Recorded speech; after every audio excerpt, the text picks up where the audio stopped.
Hi, I'm Nora Rhoades, a Kansas State Research and Extension Family and Youth Development Extension Agent, and I serve the Post Rock Extension District in North Central Kansas. Throughout our Extension Ed Talk today, we are going to discuss coping with tragedy in a digital world. A lot of people say that the digital world is not the real world, which in many ways that's true. But if you think about the way that technology has progressed over the years, the digital age has in fact become very much a part of our real world. So it's important to think about how we deal with the digital world and how it impacts all the experiences in our life. We learn about the good and the bad just like that thanks to the digital world.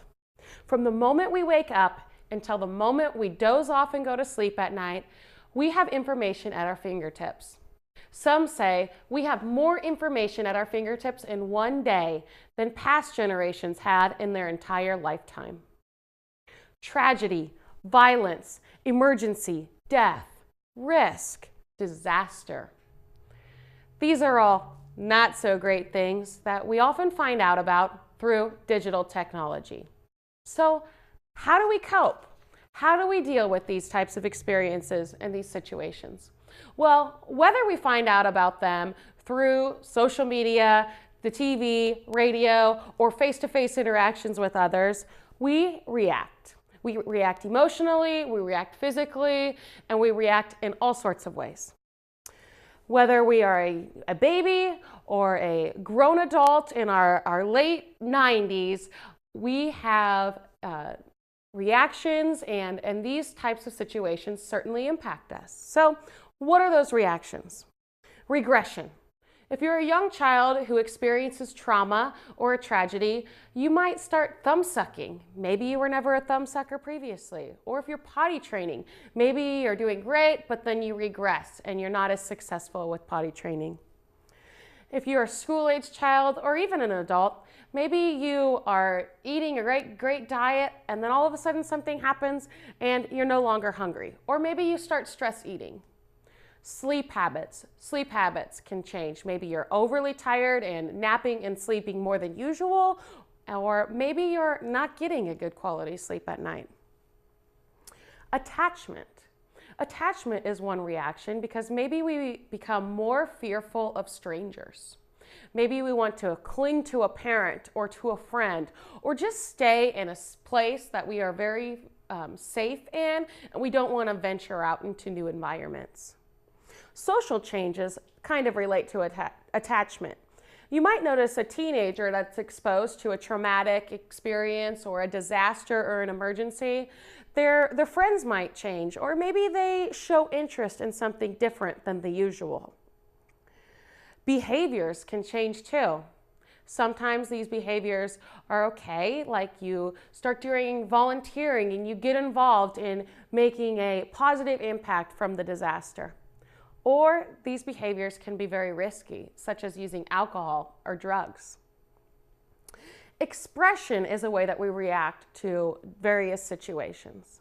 Young children will express what they're experiencing through play or even stories. As we get older, we also express with stories, and we might find that we're sharing inaccurate information. Or maybe we're doing a little bit of fibbing as we tell the story because what's going on in our mind might not be true to the actual facts of the situation. We also imitate others' expressions, especially young children, as they're starting to understand that, okay, we had a tornado, or yeah, I know there was a really unfortunate event in another state or across the world. I kind of get it, but I'm not sure how to react to it, but my mom was crying or my teacher was talking about it, and so I'm going to do what they're doing. So we imitate other people's expressions. As we think about coping with tragedy, especially in a digital world, we need to think about how the media impacts how we discuss this with those that we love and those that support us. It's important to use the media as a communication tool, but do it at the right time and the right place. You want to make sure that the place that you're using to discuss is going to protect your emotions and your reactions. However, you don't want to wait too long for that safe place and that safe time that someone might find out information from the media that you would have preferred to talk about face to face first. And consider age-appropriate conversations and language when you're having these discussions. So use the media. Whether it's a young child or a middle-aged adolescent, you need to use the media because either you're going to use it or someone else is going to use it to teach them. Media is everywhere. The digital tools are around us everywhere. But use the language that they can understand and process, and choose graphic photos and facts that are age appropriate as you explore the situation. A lot of us, when we wake up in the morning and we're getting ready for our day, we flip on the morning news or the morning radio. And a lot of us might do the same thing in the evening as we slow down and relax at night. Keep in mind those that live in your home as you do this. Even if you think your child is playing and you just have the news media in the background, your child is going to pay attention to that maybe while you're cooking dinner or doing laundry. Especially if there's a recent event, maybe there's violent graphics or really inappropriate language or relationships being shown on the news media. Maybe that's not the best time to have television or live streaming be part of your natural background in your environment. So think about who's in the room as you choose what types of technology that you're going to use. Remember that humans are resilient, and this is a wonderful thing to celebrate. However, we become resilient because we learn and practice strategies that support our social and emotional health. If we do not practice these strategies from a young age, we are more likely to fight, become violent, maybe hurt ourselves or hurt other people. We are more likely to practice flight, which means we avoid dealing with difficult emotions, or we are more likely to freeze. We just don't know how to deal with those difficult emotions or tragedies or disasters. So next we're going to explore more ways that we can cope with tragedy in a digital age when we return from the message. Some mobile phone providers think they can just take.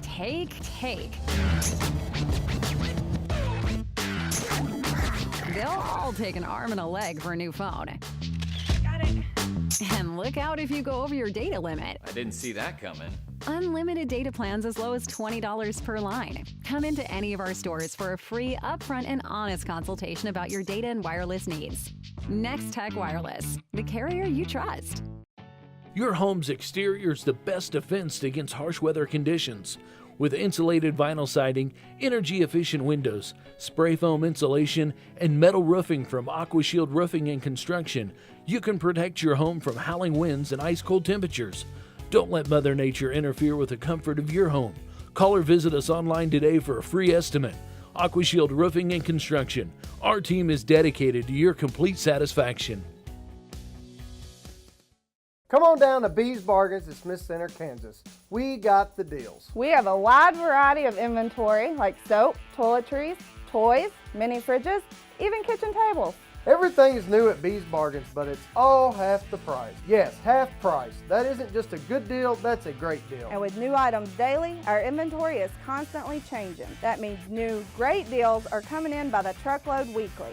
Bees Bargains at Smith Center. If you can't find a deal here, you can't find one anywhere. Welcome to Extension Ed Talks. I'm Nora Rhoades, and today we are discussing how to cope with tragedies in a digital age. Coping with tragedies, disasters, maybe it's a natural disaster, a weather disaster, an emergency, a death. Maybe the tragedy or trauma is something that happens in the home or on the other side of the globe. How we deal with it uses a lot of the same strategies, whether you're dealing with it face-to-face or whether you're using digital technology to deal with it. We need to use our social and emotional skill set to work through this difficult situation. So what does that mean to use our social and emotional skill set? Let's learn. First, we need to recognize our emotions. Recognize that we are experiencing something. Think about your 5 senses. Maybe you're getting a hot flash, maybe you are starting to feel sick, or your hunger signs are different. These are going to trigger the reactions to the situation that you're dealing with.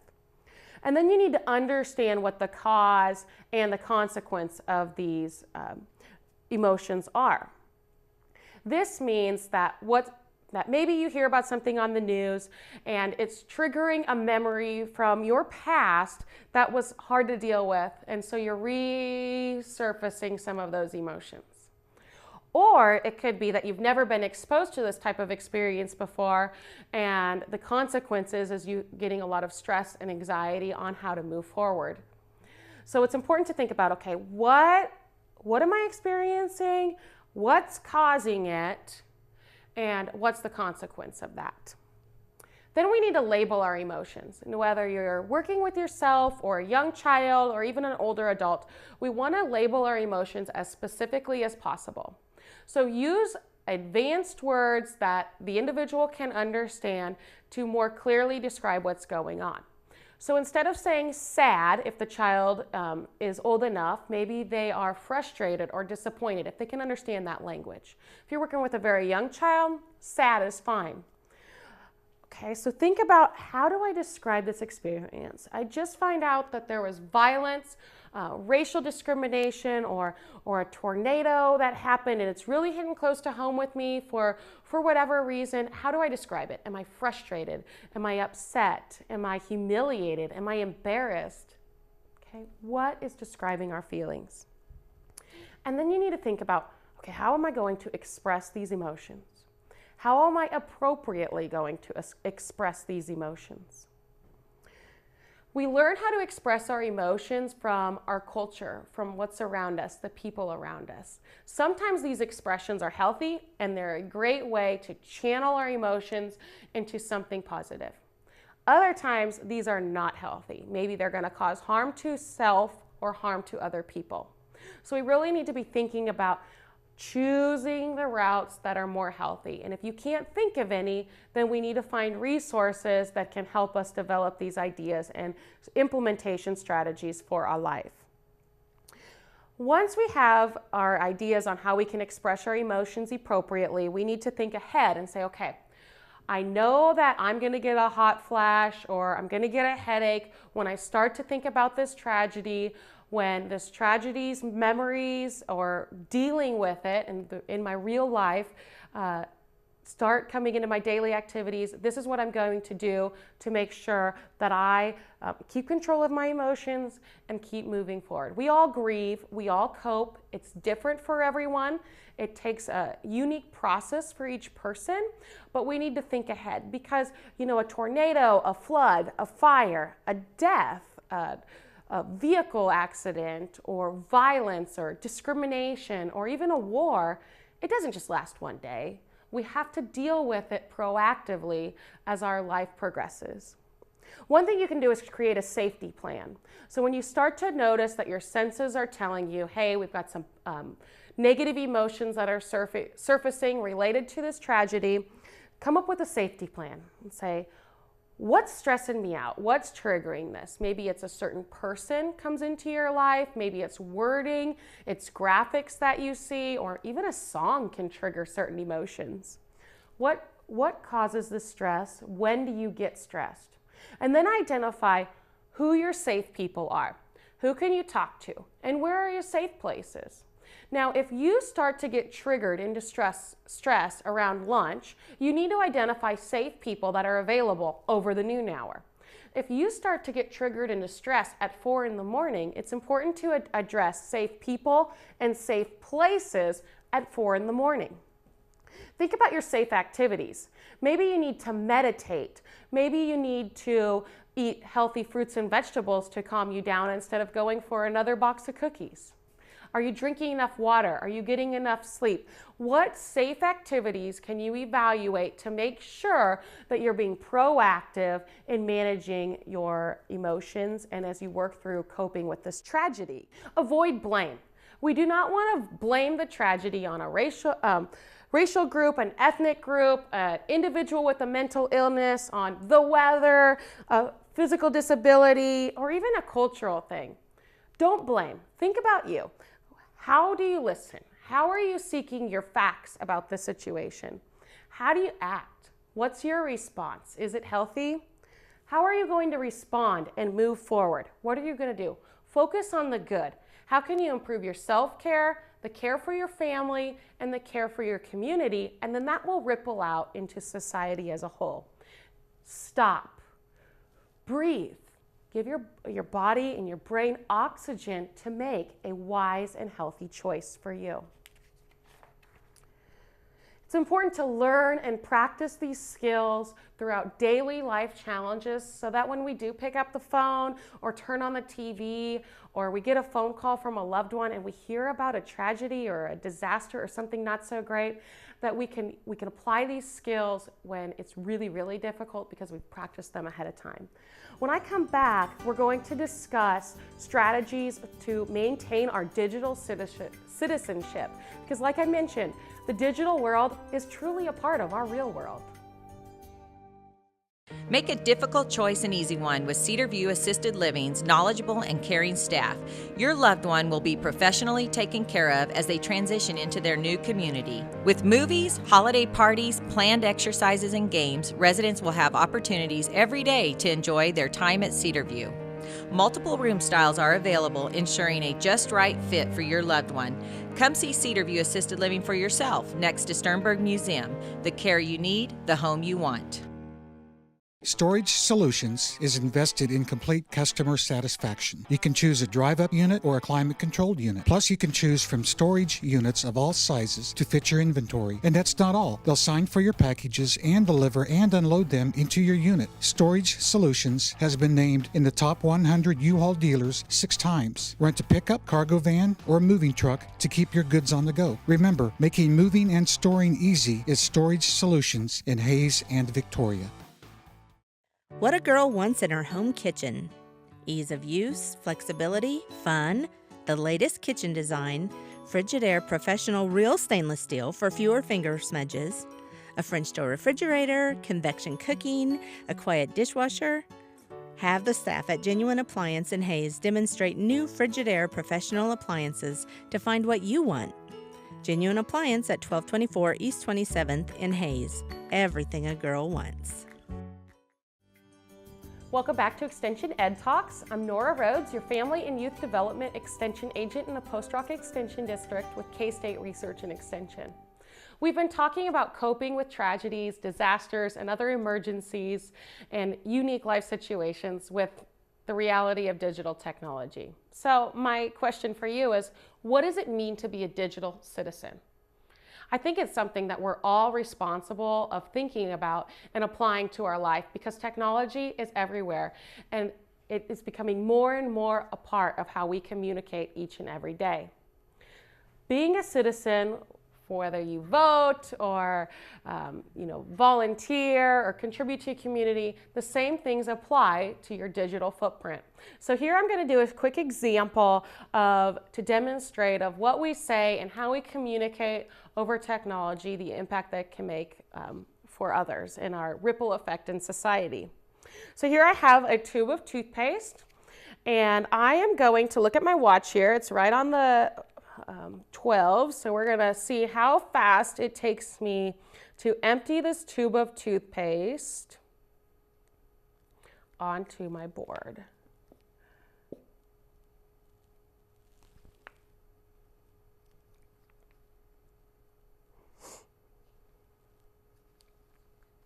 Well, I don't have a scissors, so I can't get it all out probably, but okay, so we're right at 30 seconds here. See if I can get any more out.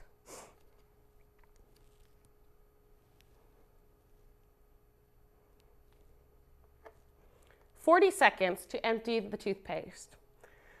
That's about how long it takes to post something on social media or to turn on the TV to see something that might not be as pleasing in the news in the morning, especially if something has happened overnight that's not such a wonderful experience. But let's see if I can get all of this toothpaste back into the tube in the same 40 seconds. And I really didn't bring a lot of tools with me, so I have my toothpaste lid and the toothpaste and get it back in starting now. We'll give myself 40 seconds to see if I can do this. Not being very successful, as you can note. Open it up maybe.